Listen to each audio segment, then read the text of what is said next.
Herkese merhaba arkadaşlar, kanalımıza hoş geldiniz. Mert Ramazan Demir ve Afra Saraçoğlu bu hafta magazin dünyasında zirvede yerleşti.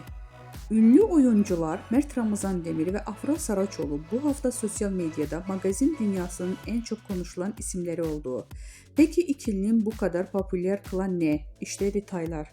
Bu hafta ünlü oyuncu Mert Ramazan Demir, Afra Saraçoğlu sosyal medyada en çok konuşulan, tartışılan isimler arasında zirvede yerleşti.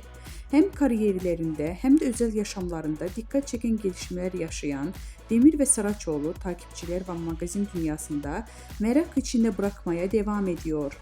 Mert Ramazan Demir son dönemdeki projeleriyle adından sıkça söz ettiriyor. Genç oyuncu son olarak bir dizi projesinde başrollerini oynayarak büyük bir çıkış yakaladı. Hakkında çıkan dedikodular ve özel hayatına dair sorular ise Demir'in sosyal medyada yoğun bir şekilde konuşulmasına neden oldu. Öyle ki Demir'in hem sahnede performansı hem de gizemli özel hayatı hayranları tarafından büyük bir ilgiyle takip ediliyor.